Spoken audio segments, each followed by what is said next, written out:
interviewing some of the biggest names in the sport of hockey and leaving it all on the ice. It's time for the No Holding Back podcast. Here is your host, Ben Holden.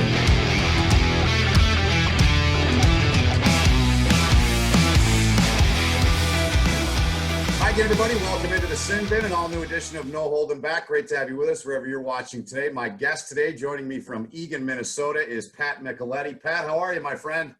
Good, Benny. How are you? It's good to see you. I'm doing good, man. It's great to see you. It's been too long. It's been way too long. Yes. It has. So I'm going to take you on a little trip before we dive into all things hockey and talk about your career at Minnesota, growing up on the Iron Range, playing in the minors, playing for the North Stars, all the things you're involved in and have been involved in the great sport of hockey, and some personal things that you've went through as well that I know you're fine to talk about, to share with our guests that are watching. But so I want to tell a quick story. So Okay. You and I have done what? One game together, right? One game. One game. Yep. So Pat and I did what, 4 or 5, probably 4 years ago. We did a NCHC game, Omaha, North Dakota. So my girlfriend came on the trip with me, and you and I met up in Minneapolis at the airport. Of course, for those that don't know, you got to get on a charter, or not a charter, but a connecting flight from Minnie to Grand Forks. It's a small plane. Correct. And so Pat walks by me on the plane, and he says, "Hey, I know you have the Gophers on Saturday," because we were doing the game you and I did, and then I went to St. Cloud and did Minnesota. So he says, "Here's the media guide." And I said, "All right, cool. I'll do a little reading for 45 minutes. I did not know at the time that the man that's joining me is the #2 all-time scorer in the history of Minnesota hockey. I know you're humble, but do you remember that story, and what do you remember from it specifically, if anything?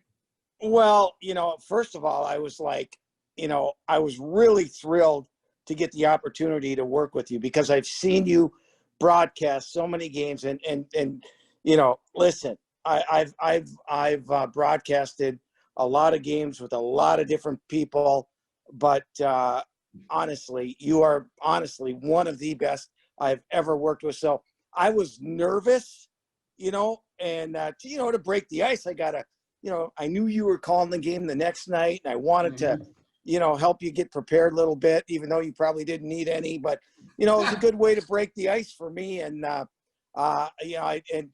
remember it was so cold up there that weekend, and but I tell you what, it was so much fun to work a game with you, and I hope at some point in the future we get to work a few more.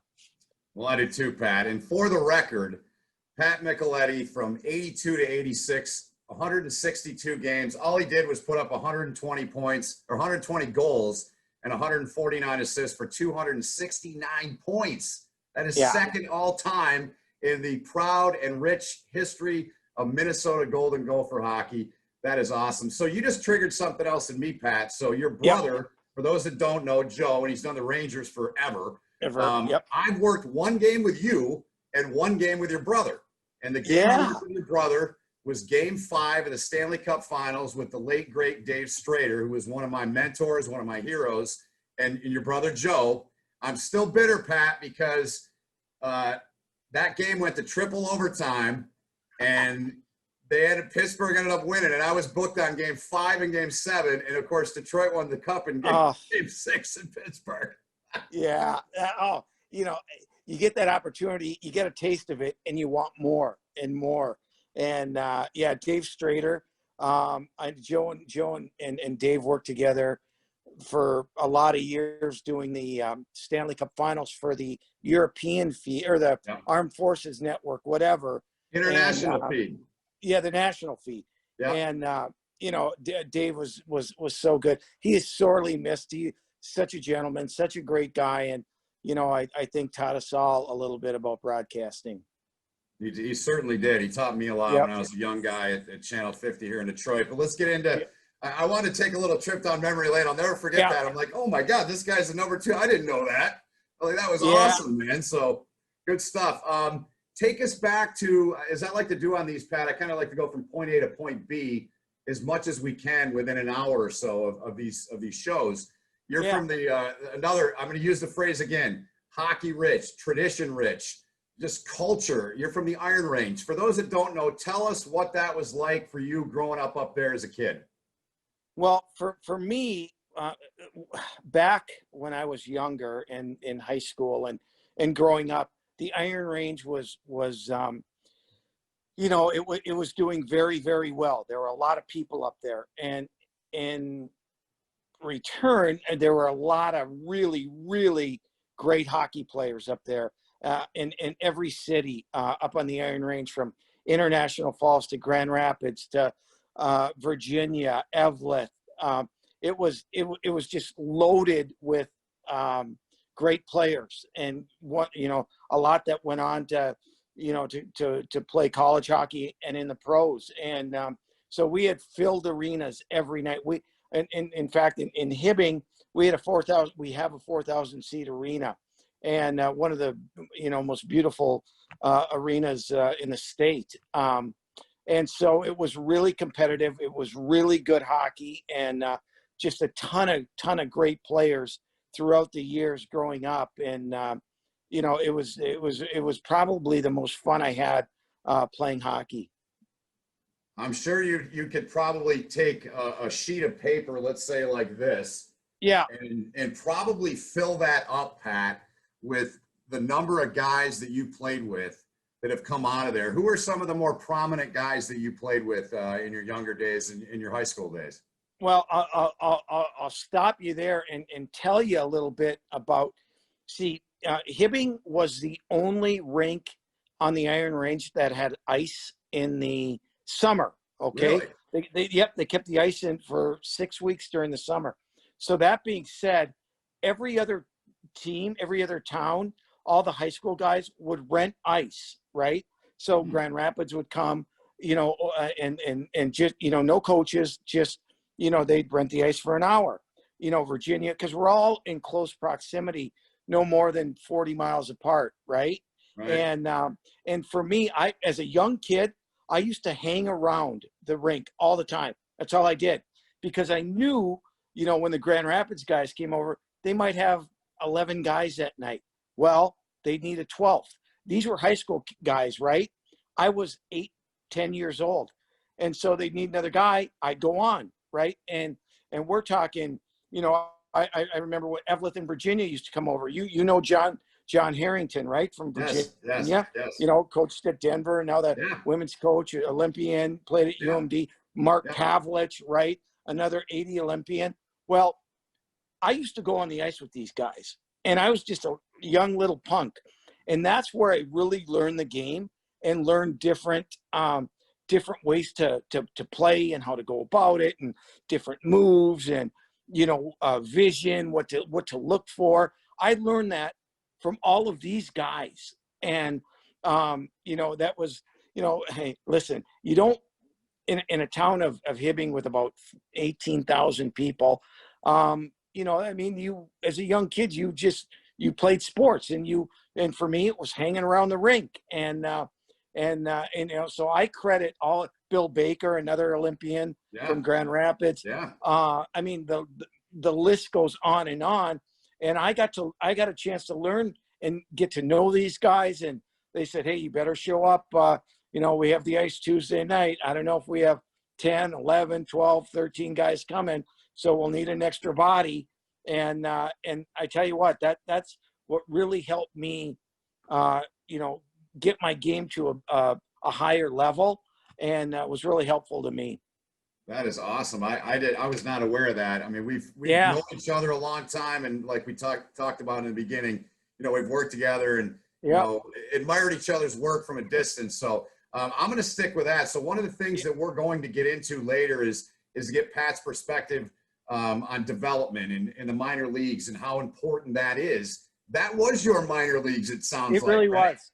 Yeah, because you learn how to develop your skills, and they always told me, all these guys told me, don't work on the things that you're good at, work on the things that you're not good at. Like I couldn't, a backhand, what the heck was a backhand? But because you always felt, well, I'm just going to work on my wrist shot, or or whatever part of your game that you weren't good at, you know, Mark Pavlich, very quiet, very soft-spoken. You, unless you got to know him, then you were kind of on the outside.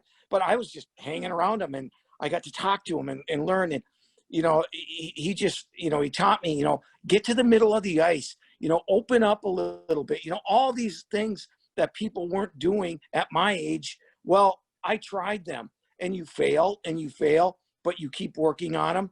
And then all of a sudden you get better at it. And, you know, that was really, really beneficial to me growing up. And, you know, how to use your wings, you know, how to use more of the ice. Because I was a centerman, you know, pretty much growing up all through high school. And then obviously, you know, Minnesota was so good at the time when I came there. There was no room for me at center. They moved me to wing. And, you know, just learning those little things, you know, how to get to open areas in the slot, you know, how to move around and get away from defensemen, make them come to you, you know, especially D that were not good skaters. You wanted them to come out and attack you so you could beat them, right? You know, all the little, you know, hang around the net, you know, just things like that really, really helped my game an awful lot, and helped my teammates too.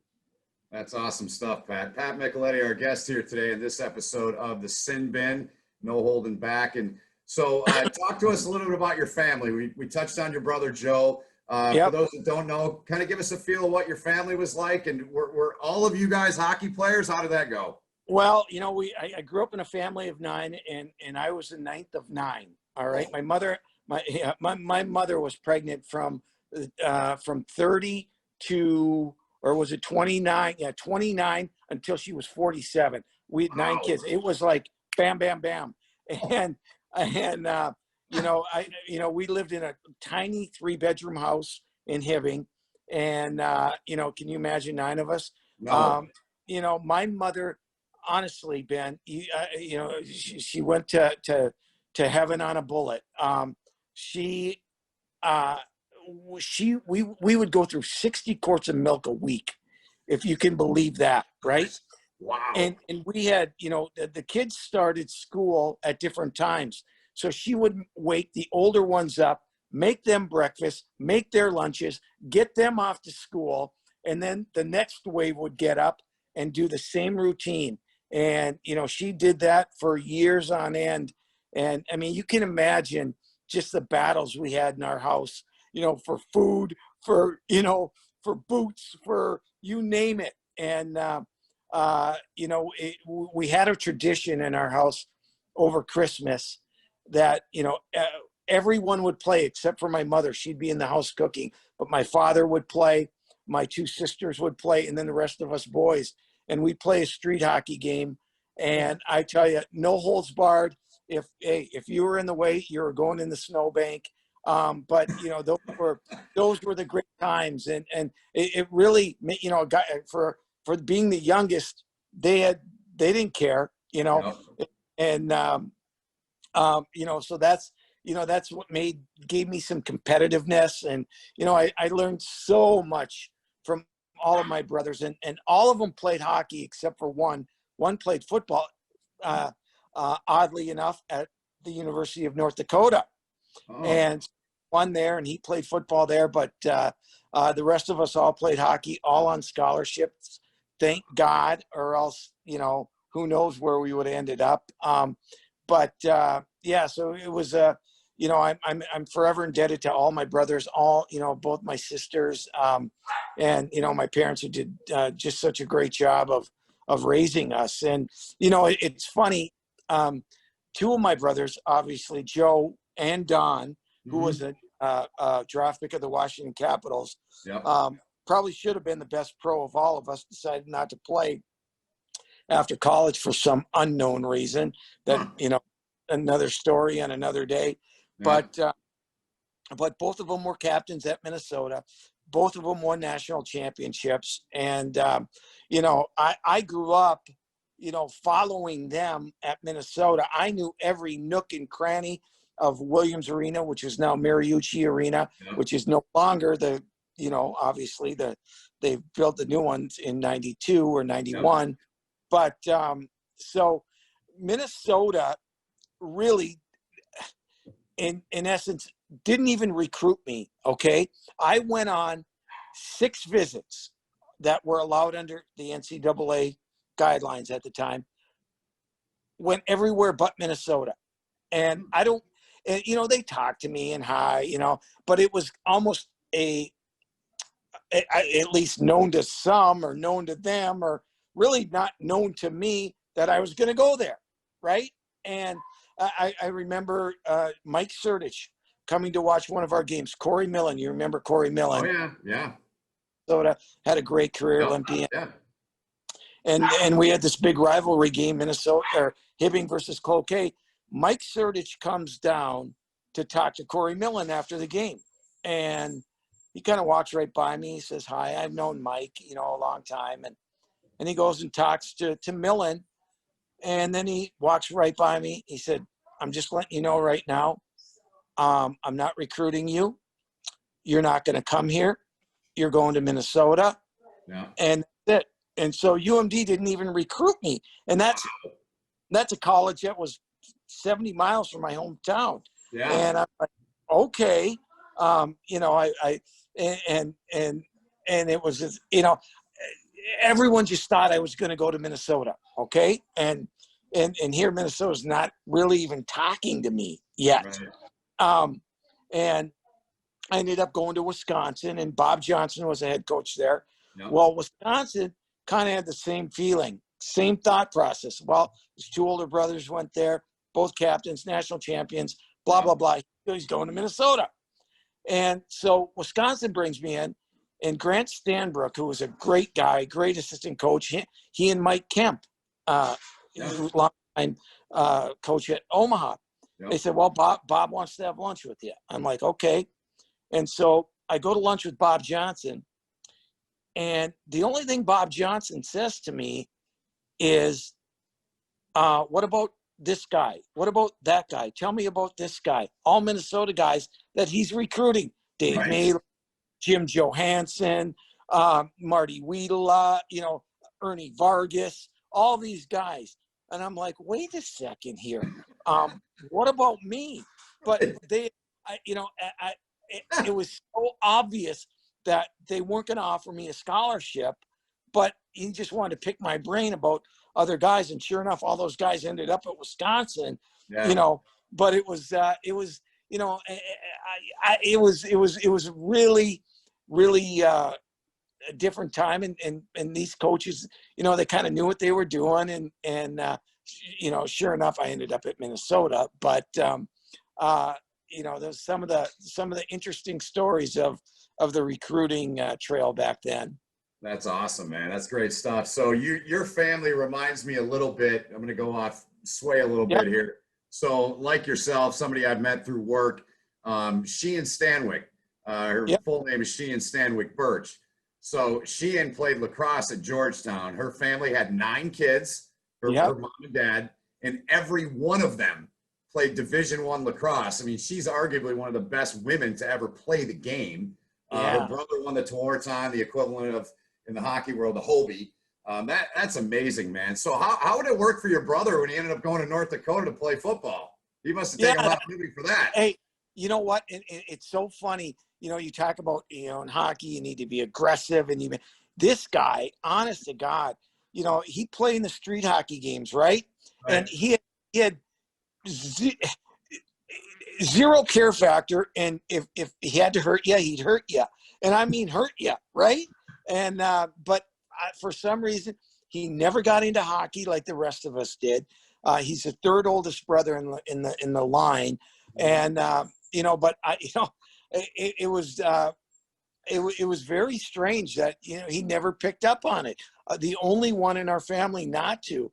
And, he decided that football was a sport and concentrated on that and ended up at North Dakota. That's great stuff. So in the college hockey world, as many can see, I'm wearing the NCHC logo. I've been doing their games for 7 years. So you and Scott Sandelin, I know, have some relationship. Talk to us a little bit about that. For those that don't know, Scott's the current coach at Minnesota-Duluth. You guys got to be about the same age, right?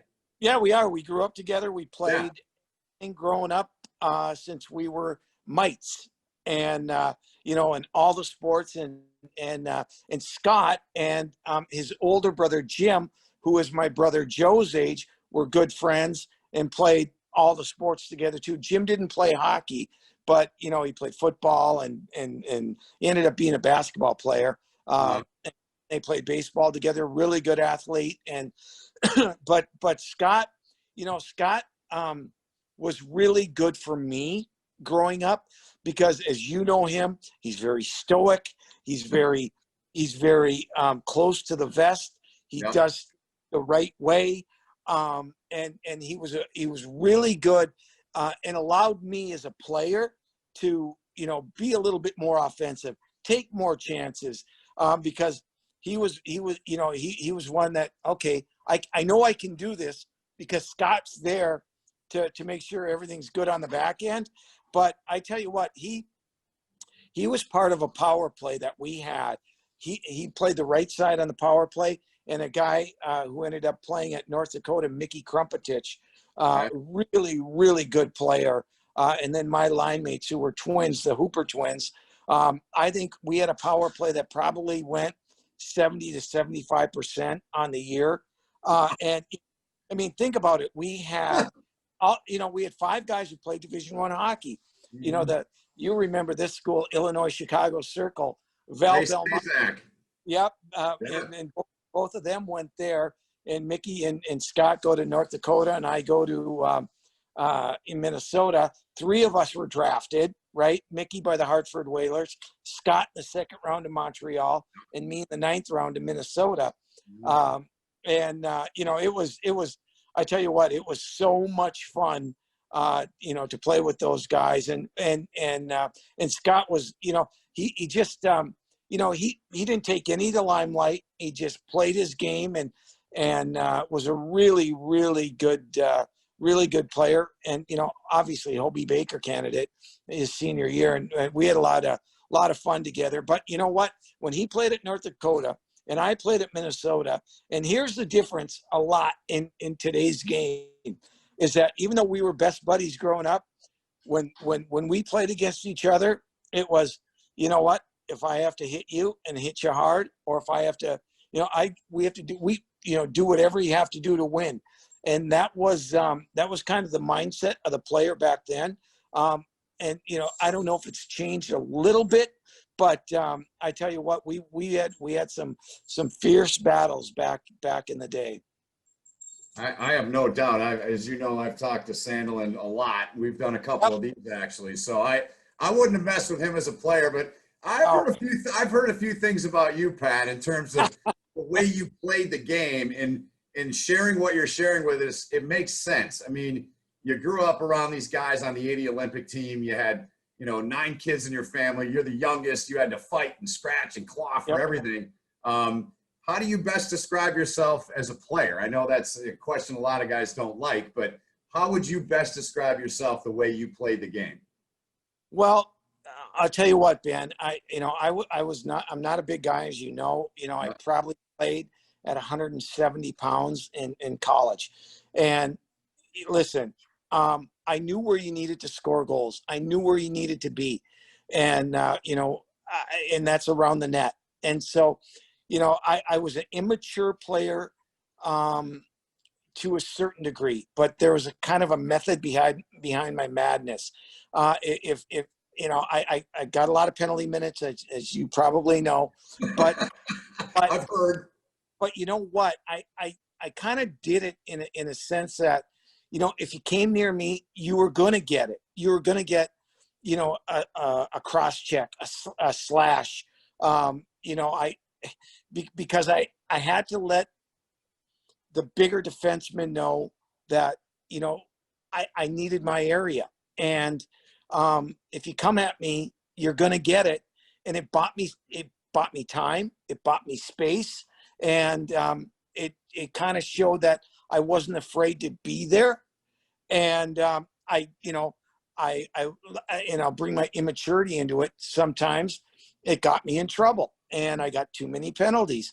But to a certain degree, it also gave me a lot more space and time, and I had a great center. Listen, it certain my number of points was brought about by the guys I played with, and I had a centerman who, I wasn't the most fleetest of foot, okay, and he told me, whatever you do not carry the puck between the blue lines at all, ever. You get it, you find me, you give it to me, and get your ass in the offensive zone, get open, I will find you. And we had that, we just had that camaraderie between each other, and I let him do it, and he was a terrific playmaker, and I just knew my job. My job was to get open, and I tell you what, Ben, I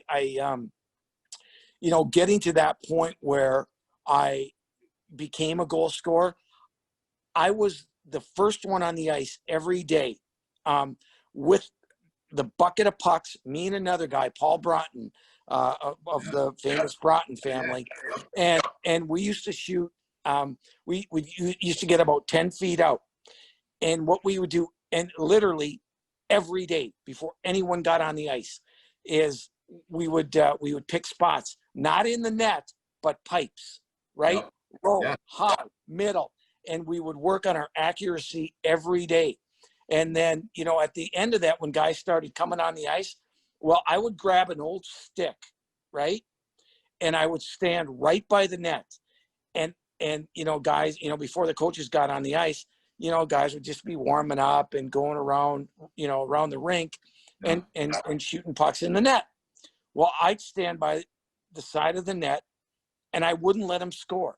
I would try to deflect every puck from not getting in the net, and guys would be firing them, slap shots, wrist shots, whatever. And like I said, I take that broken stick, but what it helped me with was my hand-eye coordination, sure, right? And deflecting and deflections. And I guys were like, what the hell are you doing? I'm like, well, I'm just working on my game.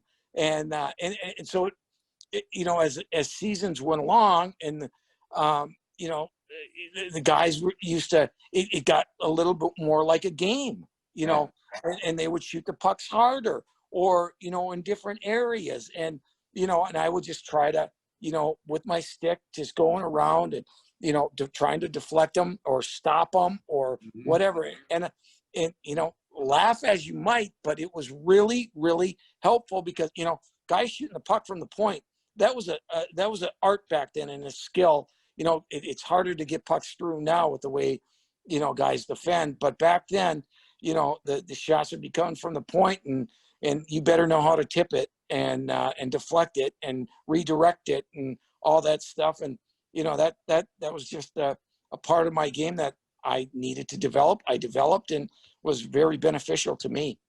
That's awesome. The things I often say, whether it's hockey or whatever sport I'm calling, the things you don't see in a box score. Right. And those are the things that obviously helped you have the success you did. And that's awesome to hear those kind of stories. I love that kind of stuff, the intricacies of the game and the way you guys train. So you missed at Minnesota, you missed Herb Brooks, but I know you had to have met him. I mean, your brothers played for him. Talk to us a little bit about that. I mean, you can see behind me. I mean, I got the original magazine right there over my finger, autographed by Jim Craig, the one on the left. I was 9 years old when that happened. So I have to ask, any stories that you'd like to share or any moments that are still fresh from the late, great Herb Brooks? Well, I did play for him in his first year with the North Stars. Okay, that's right, yes. I had him as a coach then. Okay. But listen, you and I could do 10 of these about Herb Brooks in our family. Yeah. It's all, I met Herb in 1972. Okay. I was 8 years old at the time, and he into our house in Hibbing, and it was recruiting my brother Joe. Yep. So of course, hey, Herb Brooks is coming tonight, And I'm like, well, I'm home. I'm in our little 3-bedroom house. I'm there. And I sat right next to my brother Joe and, went through the, he's recruiting him and blah, blah, blah, blah, blah. And so our relationship started there. And then it went on to my brother Don. Okay. And see, Herbie let me be the stick boy at all the Minnesota games. And he told all security people, because you couldn't get down into the locker room, right? You know that. Oh, yeah. Especially with him as the coach. Yeah, right. But I told the guys, if this little squirt comes there, you let him in. And I could go in when he was giving speeches, when he was, before games, after games. I had carte blanche. He just let me in, and I'm like, okay, great. But Herbie and I, we had just a wonderful relationship. And anyway, going forward to 1976, Minnesota is playing in Denver in the old arena, which you're very well aware of, in the Final Four, not Frozen Four, because it was the Final Four back then, right? And so at that time, my brother Joe was a junior, and they were playing. Boston U was in it, Brown University, and Michigan Tech. Well, Minnesota beats Boston University in the opening game. There's a bench clearing brawl. Gary Smith, the trainer of that Olympic team, squirted a water bottle on Rick Mahar, if you remember him. Good pro. I do remember him, yeah. Okay. And anyway, so Minnesota is going to practice the next day, and Herbie decides not to go on the ice, and he's up in the stands, and I'm at practice, of course. Why wouldn't I be? And he calls me up there, and he's just sitting by himself, and we're watching practice. And he says, your brother Don. I'm like, yeah, we're recruiting him. And I said, yeah. He said, but he's not listening to me. He's talking about going to Colorado College. They offered him a full ride, and Don. And at the time, Herbie hadn't offered Don a full ride. A full scholarship. And he says, here's what I want you to do. He said, the next time you talk to him, you tell him that I need to hear from him that he wants to be a Gopher. If I hear that from him, he's going to come here. He's going to be a Gopher. And Don was really stubborn. Don was actually playing up in Canada, junior hockey up in Canada, in the Pass, Alberta, right? And so Don calls home one day, and I said to my dad, we just had the one phone. There's no cell phones. We have the one phone, the dial-up, right? Dial, yeah. Yeah. And I said, Dad, I have to talk to Don. And so I get on the phone. They lets me say hello to him, and I said, Don, I said, here you have to tell Herbie that you want to be a Gopher. And trust me, everything's going to be fine. I'm 10 years old, Ben. That's or awesome. 12. I'm 12 years old at the time. Yeah. And I'm his little youngest brother telling him what to tell Herbie, if you really want to go to Minnesota, because he was all hung up on getting a full scholarship, right? Yeah. And I tell you what, and sure enough, next time he talked to Herbie, he said, Herbie, I want to be a Gopher. Done deal. It was it. It was it. And and then Don had a great career. And in fact, the year they won the title in 1979 in an arena you're very familiar with, the Olympia in Detroit. Yeah. 1999, North Dakota, Minnesota. Beautiful game-winning goal by Neil Broughton. Well, on that team, were 9 of the Olympians, right, off the University of Minnesota. Well, the 10th one would have been my brother Don, but Don he led the team in goals that year with 36, 72 points, pretty darn good year, right? Yeah. And Don wasn't meant to be an Olympian. On the big ice sheet, it wouldn't have worked out. He wasn't that great a skater. And, Herbie said, listen, I'll invite you to the Olympic trials. I have my team picked, and you're just not a good enough skater, to play against the likes of the Russians and the Finns. And, he didn't fit that mold. He was meant more to be a pro player. And that, I think Don was hurt by that, but in reality, he wouldn't have fit on that team, not with the style that was played, but he was one hell of a college player. That's for sure. You're right. We could probably do 10 of these, man. Yeah. And one more quick on Herbie. Go for it. Yeah. Both my parents died, right? Passed away. And when my mother died, when my father died, Herbie was in New York. My brother Joe had called him. Herbie stopped what he was doing, flew home, drove 4 hours through a snowstorm to get to my father's funeral. And I'll never, ever forget that. Same thing when my mother died. He came up to, her funeral.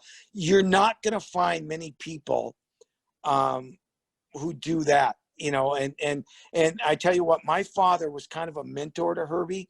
And, you hear about, parents getting involved in coaches and talking too much. My father's conversations with Herbie were not about his sons.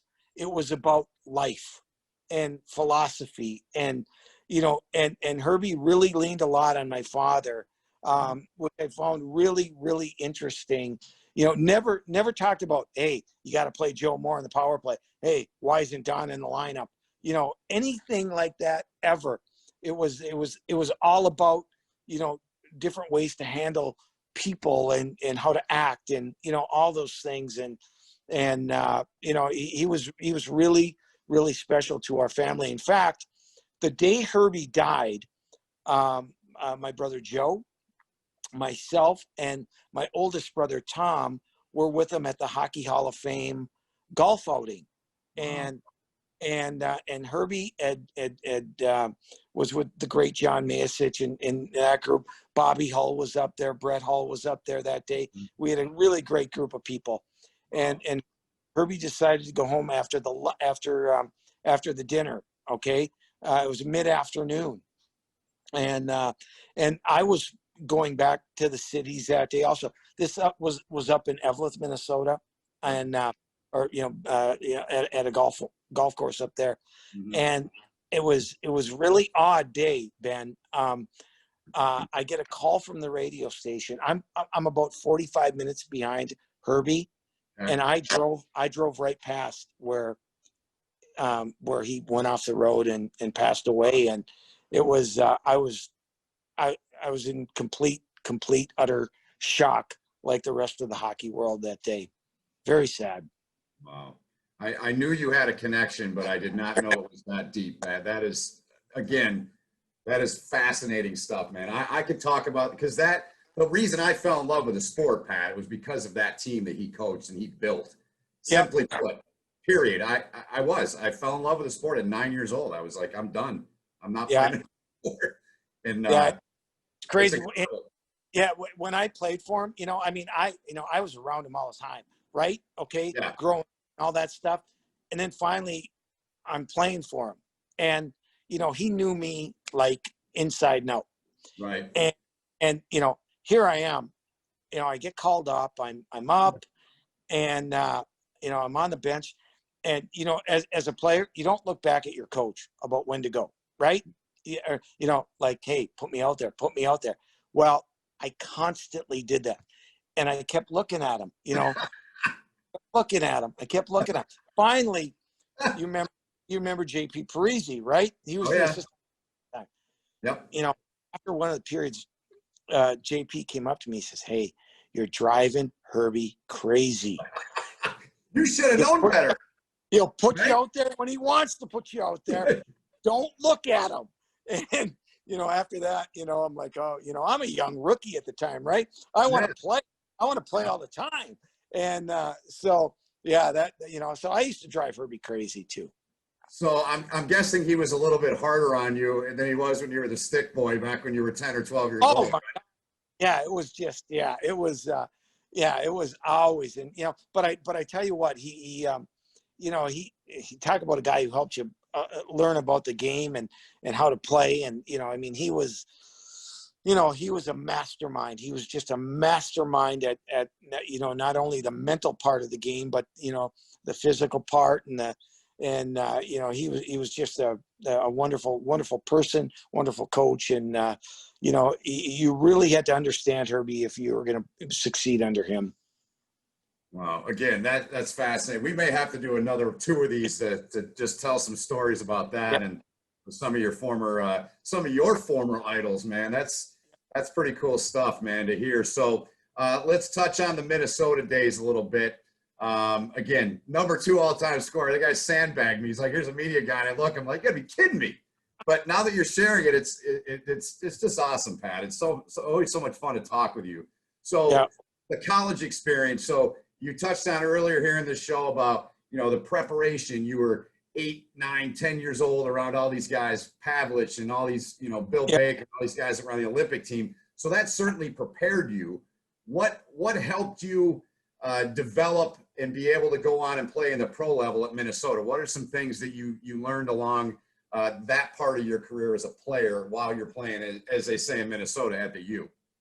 Well, I tell you what, when I went, people don't understand, and maybe they do a little bit more now, but the jump from level to level yep. is incredible. It's incredibly hard. You may be the best at one level, but then you get to another level. Well, I'm going to Minnesota, and it'd be a kid like going from high school to any school, right? Any school, because every school had great players. Well, Minnesota had some pretty great players at the time that when I was there. And my first practice, I was like, whoa, I don't know if I should be here. These guys, they're big, they're strong. I mean, all of a sudden, you're a 17-year-old freshman playing against, the 20, 21-year-olds who are bigger, stronger, faster, more mature. And I tell you what, right then and there, I knew that I had to be different. I had to, if I wanted to be like those guys, I had to immediately, up my game, up my intents, up everything about how I prepared. And, I learned under Butchie Erickson, who was a great pro and a great, line mates for the Broughtons in high school.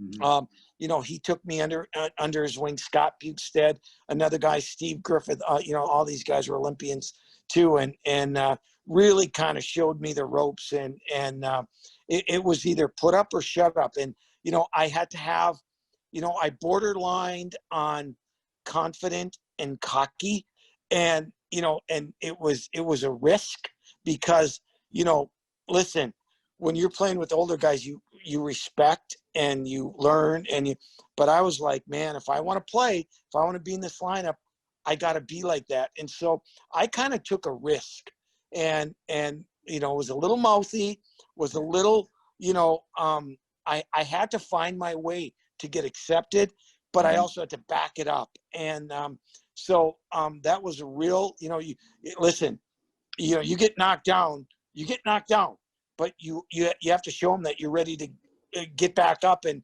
challenge again. And kind of that's how I kind of had the mindset of that. I felt I had to convince myself that I was good enough, if that makes sense. Yeah, not hope, but believe. And right. I think that really, really helped me quite a bit my freshman year, because if not, I thought, you know what, I'm just going to get swallowed up and I'm going to be just like everybody else. And so I wanted to, and that really propelled me as the years went on. I got more confident and more belief in myself every year. And by the time I hit my junior year, that was when things really kind of took off. And you start thinking that, okay, you don't hope to score. You don't hope to get 5 goals this weekend. You expect to. Yeah. And if I didn't, I was pissed off. If I didn't get 6, 7 points a weekend, I'm not doing my job. I'm not helping the team. And it was, I don't know if selfish is not, I had a selfishness inside of me that really wanted to make it happen, and so it just, once you start feeling it, that's what you expect out of yourself every night. Yeah. Well, I forget the word you used exactly, but you referenced your junior year. And this guy's about as humble as the guy I've met. You had 48 and 48 for 96 that year, my friend, with 154 PIMs. Yeah. I love that. Those are great numbers, man. You will never see that again. And here's my excuse for the 154, and it's a good one. Our back at the old Mariucci, the penalty boxes, were right next to our bench. Okay. So, people said, "Why'd you get so many penalties?" I said, "Well, I didn't want to go back and get yelled at by the coach. So I thought, I'm tired. I play a lot. I'll just go sit for 2 minutes in the penalty box, come back right on the ice, and then, hey, no problem, right?" But no, I'm not proud of the 154, but the way you played, right? Right? Yeah, that's how you played. And guys will never put up 48 and 48, man, in this day and age. I mean, it just doesn't happen. So I got to ask you, before we move on to the pro game. So in my opinion, and I never have done a Minnesota-North Dakota game. I've never called one. I used to watch, Frank Mazzacco, who I looked up to as a young guy coming up, and a guy I know you know very well, and you work with Frank at times, I believe, and Doug Woog, Wooger, watching those games. But so with your family history, you probably better than anybody could shed light on this. Why did that rivalry become what it was, in your opinion, Pat, in the college game? Well, back in the day, there was a different rule as to who you could recruit, or the age level. Okay. The tier 1 players were allowed to play at the college level. Okay. And North Dakota, they got guys. I'll take you back to, the number of, Mark Taylor, I think he's the all-time, I don't know if he's the all-time leading scorer at North Dakota anymore. Used to be, was a fantastic player. But they used to get the older players and the Canadian guys. And at the time, Minnesota only recruited Minnesota players. Yeah. And so there were more of an emphasis on the Canadian guys on North Dakota. And sprinkled in with a few Minnesota players, right? The ones who didn't go to Minnesota, who rightly could have gone to Minnesota, but for whatever reason, Minnesota didn't. They already had their whatever, and so it almost became a battle of Minnesota versus Canada. The Minnesota players, and it got ugly and it got nasty, and that's when fighting was allowed. And I tell you what, those games were just so unbelievably scary, intense, and they battled, and the coaches didn't like each other. They had respect for each other, of course. Right. But I tell you what, they were just they were epic battles. And I remember my freshman year, Ben. We had to go up to North Dakota if we won both games, we would clinch the WCHA title, regular season title. Yeah. They had James Patrick, Tippett, Gord Shervin, John Casey, Jim Archibald. They were loaded up, skill-wise, toughness, great goaltending. And you remember that old building. I don't know if you've ever been in their old. I've never been in it, Pat. No. I've heard of stories.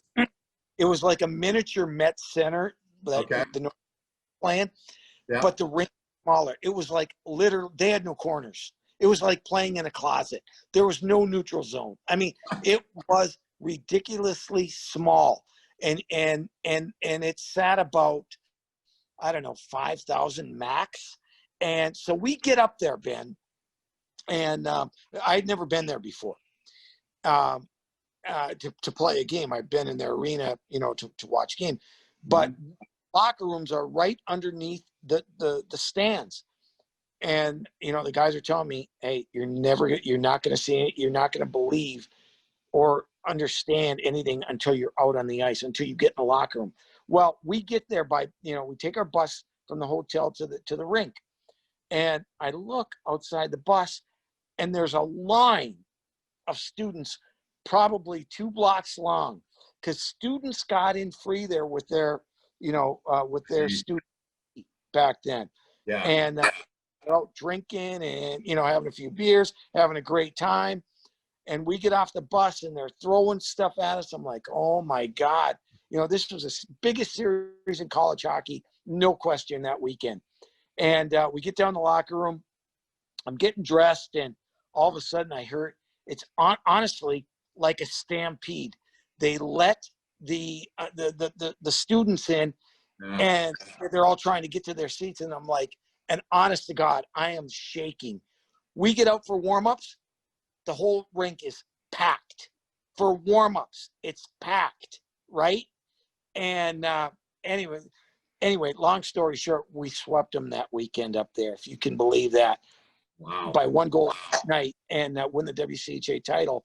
But I tell you what, it was one of the most terrifying experiences that I've been through as a player. You couldn't beat the atmosphere up there. They have great fans, great people, and so much fun to play in. And you're still beloved up there. I saw that when I was up there with you, the game we did together. Well, I almost went there to school. I know. I remember you telling me that. Yeah. It was Dean, the great Dean Blaze, and congratulations on the induction into the U.S. Hockey Hall of Fame. Well deserved. And so I probably am going too long here for you, but quick Dean Blaze. No, you're story. not. It's all good. Okay, so Dean Blaze is the assistant coach under Gino Gasparini at the time, right? Yep. And we had a lot of great players come out of the Iron Range. That year alone, we had 16 guys go Division I. 6 players. From your high school team? Just from the high school team? From the Iron Range Conference. Oh, from the whole area. Okay. Yeah. So there's That's amazing. 8 teams, right? So so Dean used to come up to the Iron Range on a weekly basis to watch guys. Right. Well, Hibbing was kind of the hub, right? In terms of the Iron Range. It was the biggest city and whatever. So they had offered me a scholarship and, and all that fun stuff and blah, blah, blah. Well, Dean would come up, and let's say he's going to Virginia that evening. Well, he used to stop in Hibbing at our house, and my mom would make him dinner. Uh-huh. And he'd have dinner and go watch a game. And he'd do this, I don't know, 2-3 times, maybe more throughout the year. And anyway, so they thought they were going to get me, right? They recruited Sandelin, myself, and Tony Kellen, who ended up at Minnesota. Right. And actually, Kellen and me a scholarship, and they didn't offer Scott one yet. And in fact, Scott came in late there when both Tony and I committed to Minnesota. Anyway, so before I made my decision, it came down to North Dakota and Minnesota. And, Minnesota wasn't really giving me a lot of love. They just thought I was going to go there, right? And so I had to call Gino Gasparini and tell him that, hey, I'm not coming. They thought they had me. I mean, keep in mind, they thought it was a done deal. Right. So I called up and I said, hey, made my decision. It's hard. I just, with my brothers going to Minnesota, I'm going to go. And I didn't even get to the point where I said, I'm going to Minnesota. Click. He hung up on me. That was, you know, and I'm like, oh my. And so I didn't even really get to tell North Dakota I wasn't going to come there. You know, he Didn't have to. Oh my God. And I kind of felt bad, you know, in a way, because in fact, my father really wanted me to do something different and go to North Dakota. And, you know, and they treated me just unbelievable. But it, you know, it gets hard and you're a young kid, and, you know, it worked out well. That's awesome, man. I love the stories from those days, because those are things. I mean, you know, number one, you can't do the kind of things that Blazer did back then. You can't, you know, stop Right. it. You can't do that. It's different. Yeah, it's all changed. Yeah.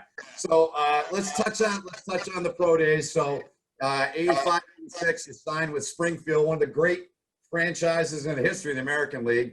You play a couple games there. You score a goal that year. And then 86, 87, 67 games. You put up 17 and 26 before going to Kalamazoo. So you weren't in the minors very long. But what's still fresh and vivid in your mind about the experience of those couple years that you were in the American League and in the 1 year, or part of the 1 year you were in Kalamazoo in the IHL?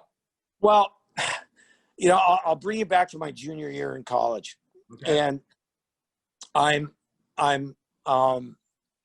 you know, I think I finished second behind Bill Watson in scoring that year in the country.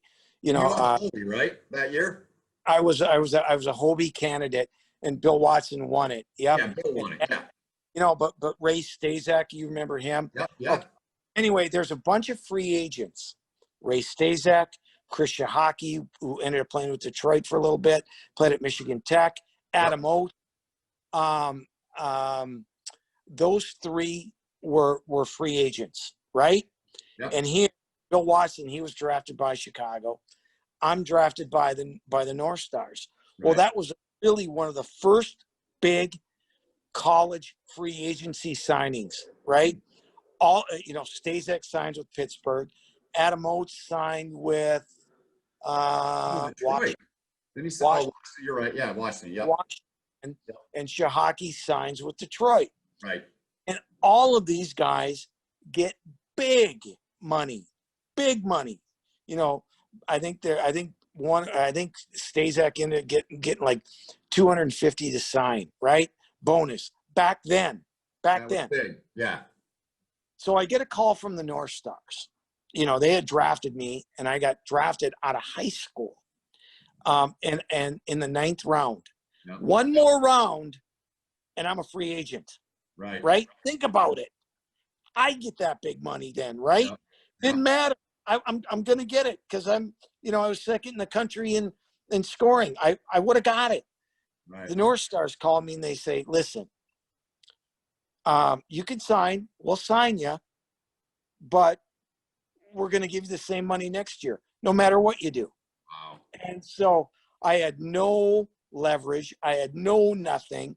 Yeah. And so I said, screw it. I'm going to go back for my senior year at Minnesota and, you know, I'll sign after the season. So, you know, that's basically what I did.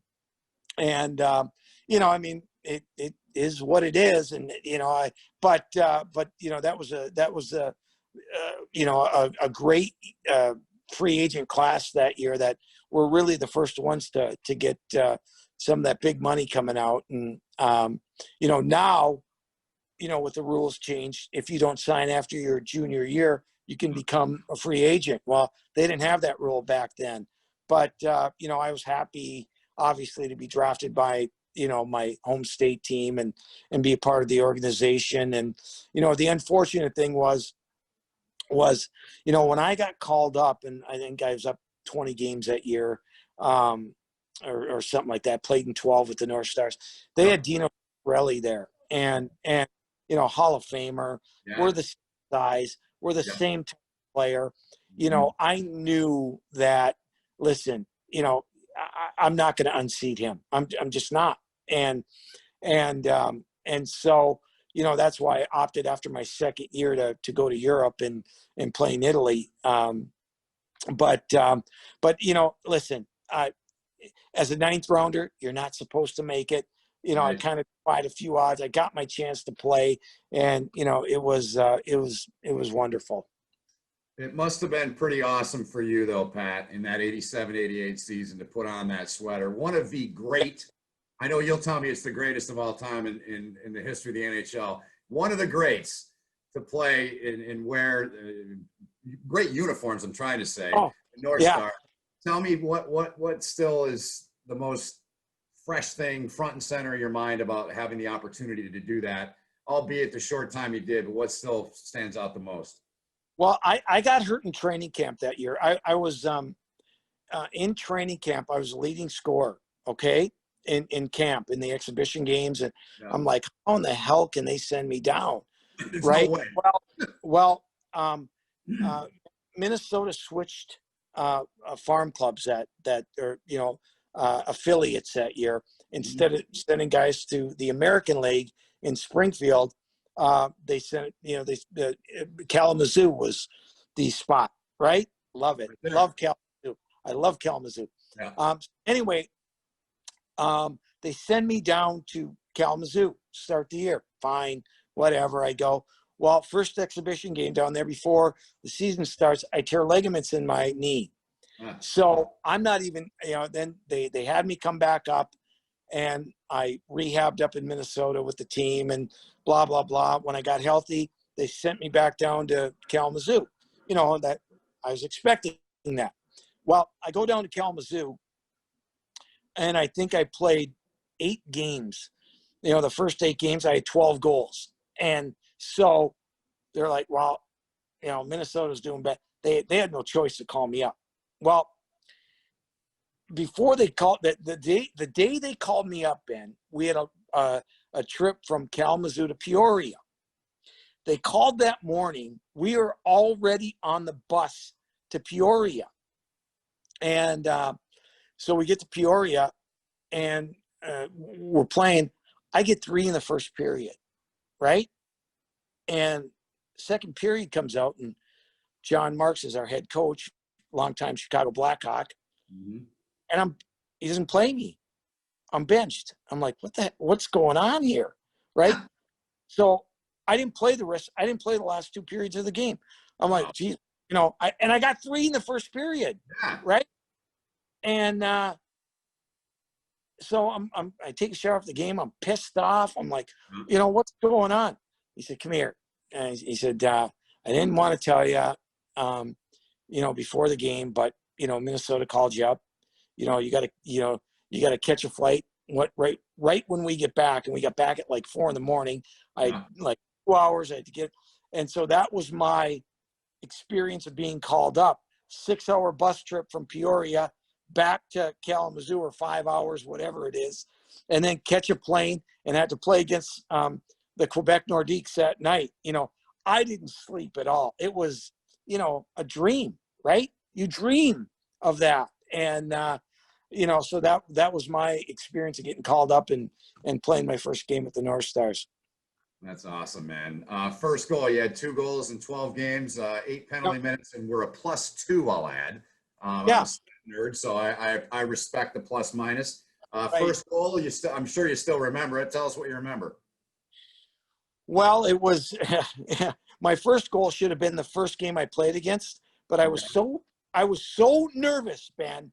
I'm on the line with a guy who scored 77 or 72 goals in one season with the Washington Capitals, Dennis Maruk, right? He was my centerman. Wow. Right? I would have been nervous too. Yeah. So I'm out there, and I'm behind the goaltender. I'm literally behind him in the crease, and he passes me the puck. All I had to do was just tap it in. Instead, I try to give it back to him out of respect. I got back to the bench, and he laid into me. What the hell are you doing? You blah, blah, blah, blah, blah. And I'm just like, oh my God. But anyway, my first goal was against Toronto Maple Leafs at home. And, Kurt Giles, longtime high school coach here, set me up. And, it was a great feeling. It was, you live for that. I mean, you absolutely live for it. And I really didn't even know how to react, to be quite honest, because, you know, I was just like in awe of being there and scoring. And, you know, against the Maple Leafs, who I grew up as a kid watching on Hockey Night in Canada every Saturday night, because that's the only hockey we got back there back in the day. And, you know, the funny thing is we had a back-to-back with them. And, you know, we flew to Toronto right after the game and played the next night there. And, you know, I tell you what, you know, they come after you, right? You know, you score the winning goal and blah, blah, blah. You know, I remember, you know, a guy by the name of Danny Daou, a centerman who played for Toronto. I mean, he was on me all night. We battled, and, you know, roughing penalty here or there. But, you know, it was great. It was wonderful. And heroes that, you know, you talk about guys that you watch growing up and then you get to play with them. Well, Boris Salming, the great Swedish defenseman, he had retired, right? And then he made a comeback, and he was like 37 at the time. And, you know, I remember going down on him once, and, you know, I think we were on a 5-on-3, and I was out there. I was carrying the puck, and, you know, you don't try to carry the puck in the zone at a guy and try to beat him, right? Well, of course, I have my one shot. I'm going to try to beat Boris Salming, go around him, be a hero. And, you know, of course, he just pickpocketed me. And you know, and I remember getting back to the bench and Herbie saying, "What the hell are you doing?" You know, and, you know, I think I sat on the bench the rest of the game. But the point was, you know, to play against guys that you idolized growing up was, for me, you know, just unbelievable. Yeah, that's awesome, Pat. A couple more things. I do want to ask you, you're still around the game. You're working, doing games of Iowa last time we talked in the A, and doing a lot of stuff with the Minnesota Wild on the radio side and things like that. So you're still firmly entrenched in it. And I want to get your opinion, your thoughts on this. You described your development, you know, growing up with 7 or 6 brothers and 9 kids in your family, learning from some of the great Olympians on the 80 team. What do you see now in development in terms of the way the American League and the National League are doing things to further develop players? Well, you know, here's what I think, Ben, and probably a lot of people disagree with me. I mean, the game has changed so dramatically. You've been around a long time, and you've seen it, right? You have skilled players. You know, I think guys are, you know, we teach a lot about the skill of the game, you know, growing up, the passing, the shooting, the stick handling, and, you know, all that stuff. And I almost think that there's a point of overcoaching. I think we've become a little bit too systematic. I think we label players as, well, this guy is that, and that's all he can be. Right. And I think, you know, because, you know, you know, the game is certainly faster, stronger, and the guys are more skilled. There's no doubt about it. But we coach, you know, we've got great coaches.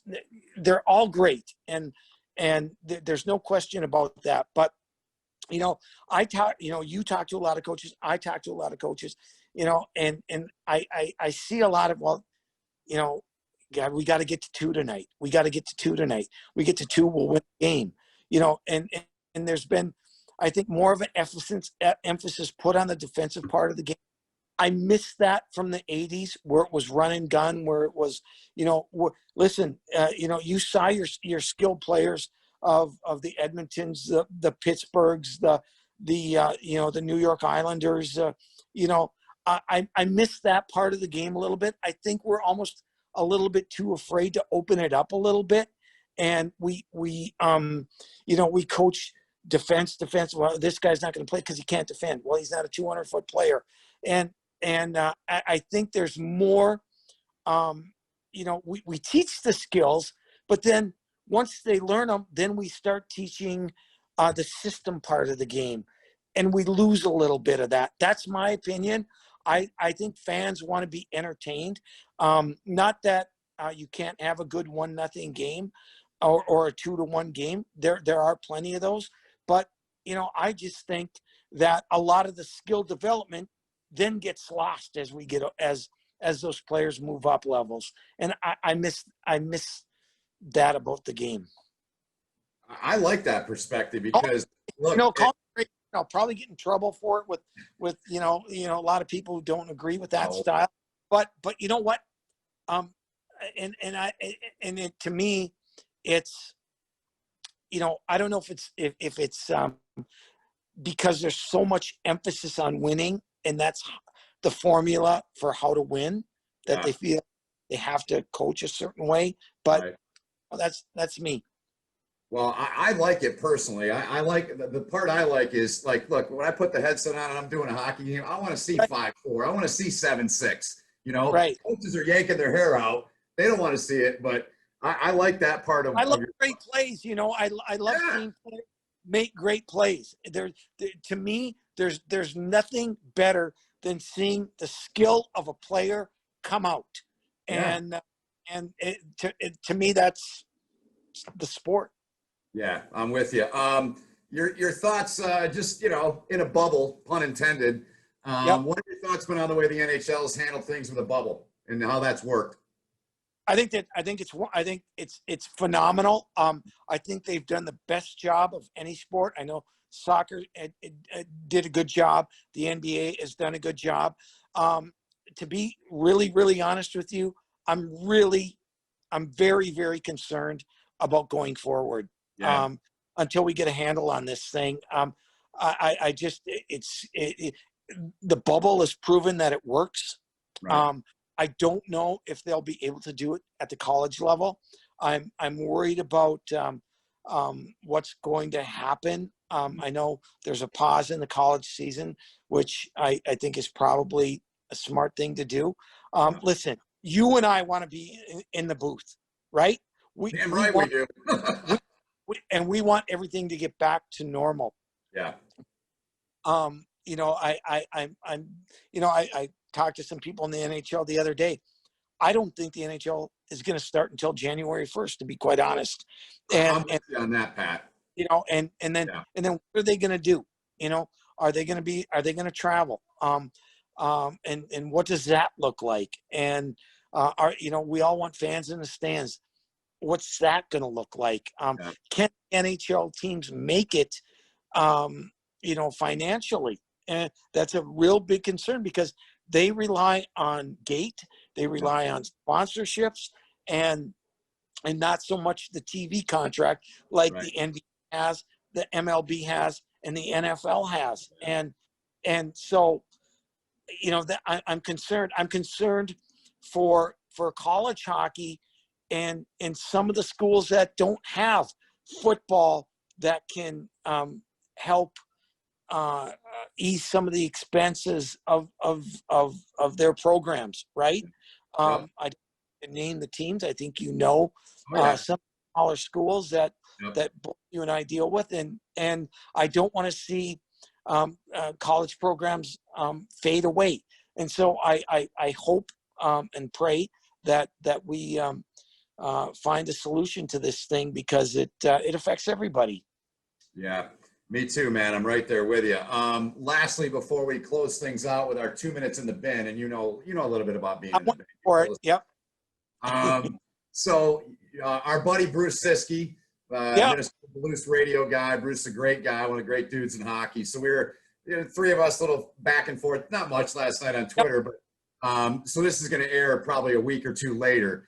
With that in mind, it was in game 2 when Kucherov, he got knocked around like a rag doll there.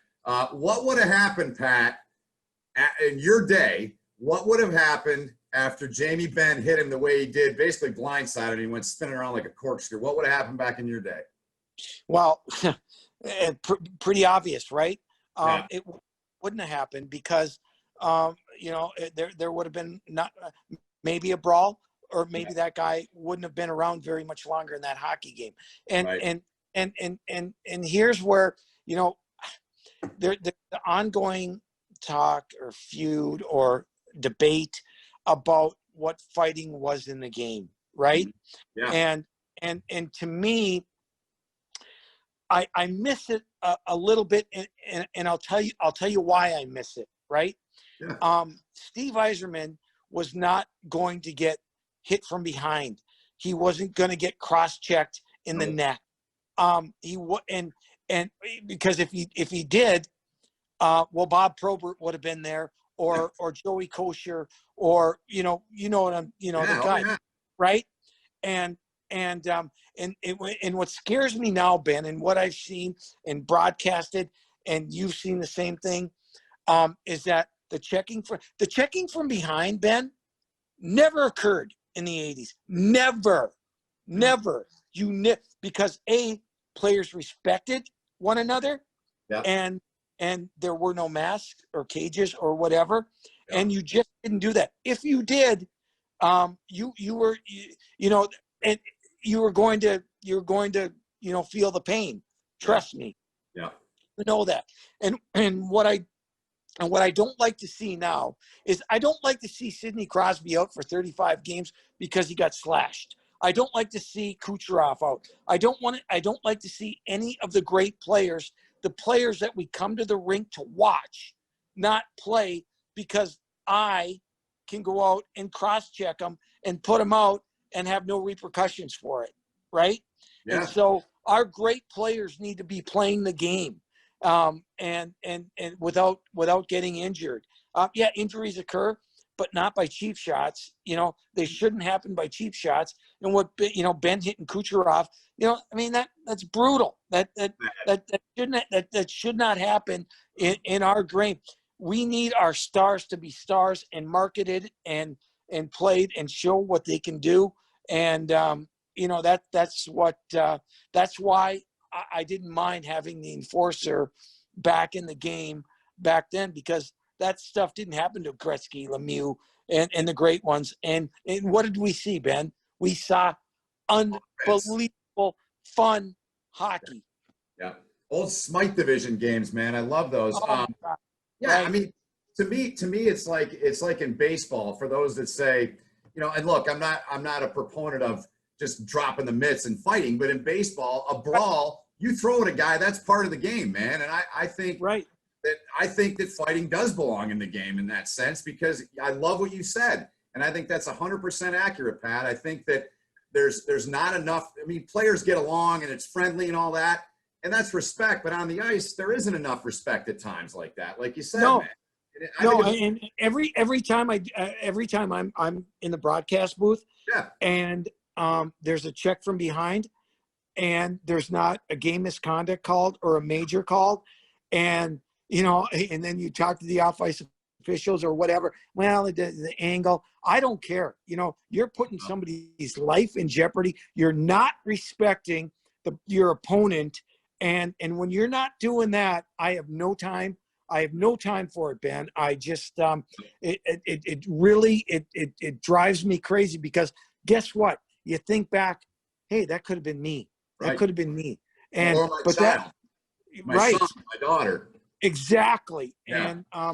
And I just I don't think it should be part of the game. I'd rather see two guys go at it and duke it out, and then you move on and play the game. Yeah. Great stuff, Pat. We could do this for probably 5 hours. We might have to do another one. But as we close up here, in my hand, just like I do on TV, reading cards. I'm doing promos. So what we'll do here to close it out is 2 minutes in the sin bin with Pat Micheletti. I'll start the clock on my phone. Don't feel rushed. We got 2 minutes, so I got about 12 questions. All right. Got it. I'm ready. All right. I will give you this hint. I'm going to start you off with a couple with a hometown feel. All right. Okay. Ready? 2 minutes in the sin bin with Pat Micheletti. Here we go. First question. Since you are from Hibbing, Minnesota, and so is this guy, Bob Dylan, what's your favorite or best Bob Dylan song? Tangled Up in Blue. No question about it. Okay. This one you may have to think a little bit more about, because there is a long, long list of them. The best player, whether you played with them or you've seen them, that have just come out of your hometown of Hibbing, Minnesota. Okay, I'll get rid of me. Probably a guy by the name of Gary Gambucci. He was an All-American at Minnesota a great mentor to me, and he was just a phenomenal player. Really, really good. Played with the North Stars for a while. Played with the Minnesota Fighting Saints in the World Hockey Association. That's awesome. Best player you played against at any level? It'd have to be Mario Lemieux. And a close second, Yari Curry. All right. The best player you played with? Ooh, that is a tough one. It would probably have to come down to Neil Broughton or Mark Napier. I played with Napes over in Europe, and he was a terrific, terrific player. All right. I think I know the answer to this, but it might be another stop in your career. But the toughest place you played? Well, the most Hershey, Pennsylvania. Really?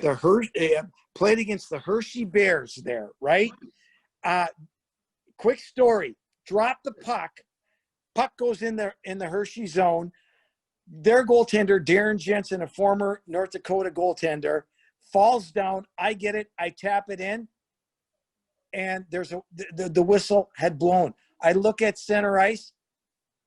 Both of our centermen are going toe-to-toe. Both benches clear. Was a brawl. Craig Berube was on that team. I was scared out of my mind. Kevin Maxwell, another former player. Oh, unbelievable. All right. That's awesome. We're over time, but I'm going to give you one more bonus question. This should be relatively easy, but then again, maybe not. Greatest North Star of all time? Boy, that's a tough one. I'm going to have to say Bobby Smith. Really? He was really, really good. Now I'm leaving out Mike Madonna, my nephew, by the way. Yes. He had a Hall of Fame career, Hall of Famer, but I really had an affinity for the way Bobby Smith played.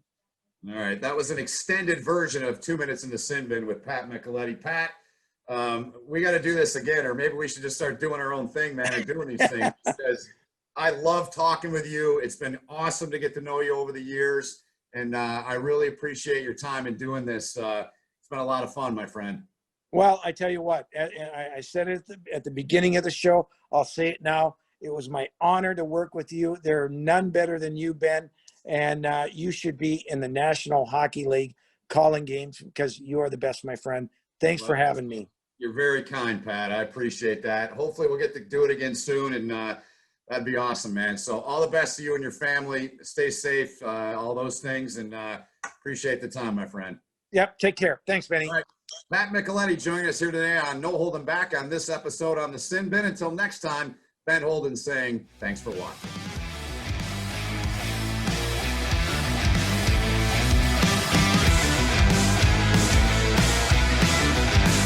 You've been listening to the No Holding Back podcast. For the latest news around minor league hockey, download the Sin Bin app, now available in the Google Play and Apple app stores.